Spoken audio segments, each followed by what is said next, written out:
పునీత Joseph పున్సేవిక్ పొలండు Sicilian మతాధిపతి, అగ్ర పీఠాధిపతి, ప్రముఖ న్యాయవాది, ప్రజల వద్దకే గురువుల పేపక ప్రదాత, ఆత్మలను దోచుకునే వ్యక్తి, అనేక బిరుదంకితుడు.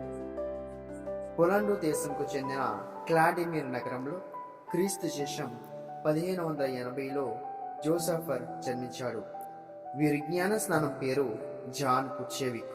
బాల్యం నుండే భక్తి శ్రద్ధలతో పెంచబడ్డారు. తాను చదువుకుంటేనే తండ్రి వ్యాపారంలో సహాయపడేవాడు. క్రమశిక్షణ, ఉత్తమ వ్యక్తిత్వంలో రూపుదిద్దుకున్నాడు.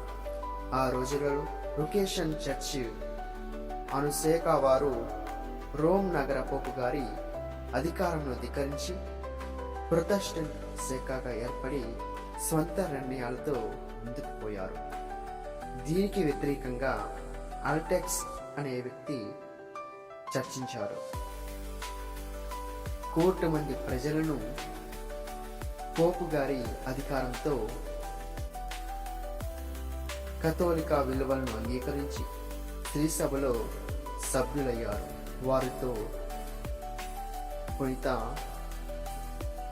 జోసెఫ్ పున్సేవిక్ కూడా ఒకరు. అప్పటికి కుస్సేవిక్ వయసు 15 ఏళ్ళు. తండ్రి వ్యాపార అభివృద్ధికి తోడ్పడుతూనే కున్సేవిక్ న్యాయశాస్త్ర విద్యను పూర్తి చేశారు. ప్రముఖ న్యాయవాది కూడా అయ్యారు.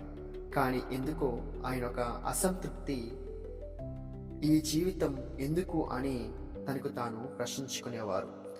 ఆధ్యాత్మిక జీవితం పట్ల ఆకర్షితుడయ్యాడు. ఆయనలోని దైవ పిలుపుకు అందుకున్నాడు.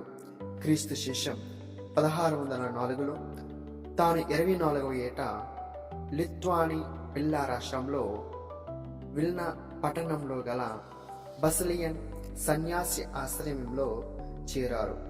విధేయత, విరక్తత్వము, దీనత్వం, పేదరికం ప్రతదీక్షతో ఒక పొడవాటి అంగీని స్వీకరించి ధరించారు. తాను 29వ ఏట అనగా క్రీస్తు శకం 1609లో బైంటిక్ ఆచార కర్మ సాంగ్య సరించి పవిత్ర గురు పట్టాభిషేకులై జోసఫట్గా పేరు మార్చుకున్నారు. కథోలిక శ్రీసభలో ఉత్తమ సంస్కరణలు అవసరాలని ఫాదర్ జోసెఫ్ తలంచారు. గురువుల మంచి విద్యా విజ్ఞానం పెంపొందించేలా ప్రోత్సహించారు. ప్రొటెస్టెంట్లను ప్రశ్నల నుండి తన మందలను కాపాడుకునేలా గురువులు తగు సమాధానాలతో ఉద్యమించాలని కోరుకున్నారు. పలు విధాలుగా పరిశ్రమించారు. కొంతకాలం జోసెఫ్ తన బసిలియన్ మఠంకు అధిపతి అయ్యారు. పిమ్మట సహాయక మేత్రాన్లుగాను క్రీస్తు శకం 1618లో తమ 38వ ఏట పొలండోలోని పొలస్కు అగ్ర పీఠాధిపతి కూడా అయ్యారు.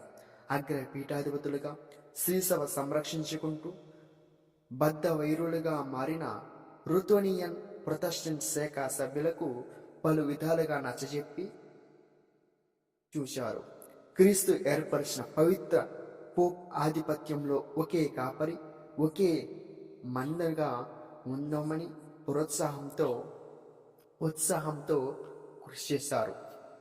బైబిల్ పవిత్ర గొడుగు కింద ఆధారం ఒకటిగా జీవింప ఆశించారు. దేవాలయంలో గురువులు తమ బిడ్డల ఆత్మ దాహర్తిని తీర్చడం కోసం బైబిల్ పరిచర్య, పపుర్చరణం, దివ్య సప్రసాద ఆరాధన ప్రాధాన్యతను ఇచ్చేలా ప్రోత్సాహం చేశారు. ఇవన్నీ చూసుకుంటూనే తను అగ్ర పీఠాధిపతిని కూడా ఎంచక ఒక సామాన్య గురువుగా సంచరించేవారు. ప్రజల వద్దకే గురుత్వ సేవలు వెళ్ళాలని తలంచారు.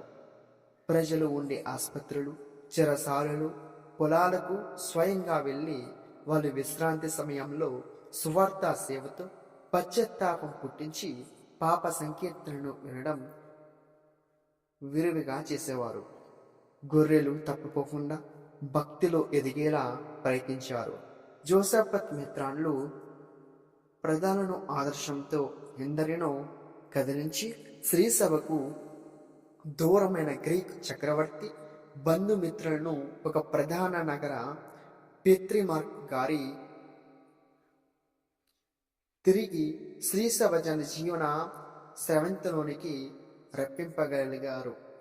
వీరి సేవని గుర్తించి ప్రజలే వీరిని ఆత్మలను దోచుకునే వ్యక్తి అనే బిరుదును పిలిచేవారు. జోసెఫట్ గారు గురు జీవితార్థులు గురుతర కట్టడాలు పుస్తకం రచించారు.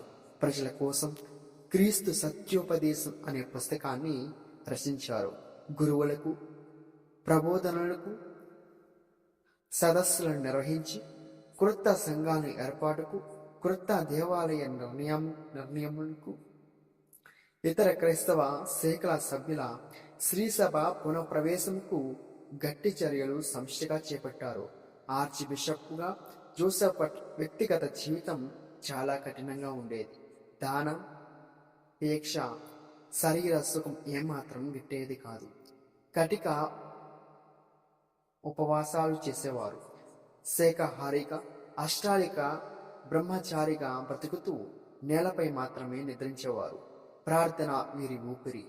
తరచూ దివ్య ప్రసాద ఆరాధన సమర్పిస్తూ పీఠం ముందు సాష్టంగపడి దండ ప్రయాణాలను ఆచరించి యేసుక్రీస్తువా దైవ కుమార దీనుడను పాపాత్ములను నాపై దయచూపండి అని మైమరిచి ప్రార్థించేవారు.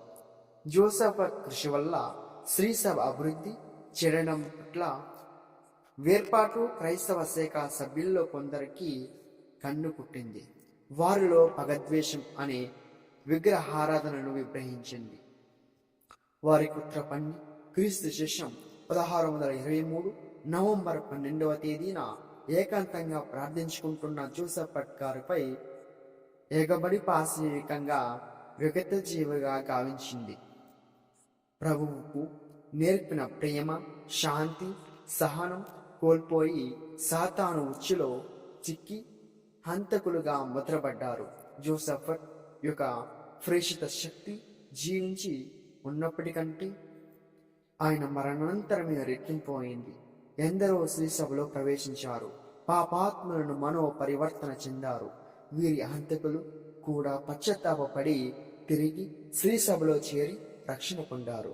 జోసెఫట్ పుణ్యాత్ములని మధ్యవర్తిత్వ ప్రార్థించిన అనేక విగ్రహాలు అద్భుత స్వస్థతలు పొందినట్లు సాక్ష్యం ఇచ్చారు. అందువల్ల క్రీస్తు శకం 1643లో 10వ ఇన్నోసెంట్ పోపు గారి వీరికి ధన్యత పట్టానివ్వాలని క్రీస్తు శకం 1867లో 9వ భక్తినాథ పోపు గారు పునీత పట్టాతో సత్కరించారు. జోసెఫట్ అను సెమిటిక్ భాషా పదంలో దేవుడు తీర్పు తీర్చెను, ప్రభువు న్యాయం చేశాను అని అర్థం.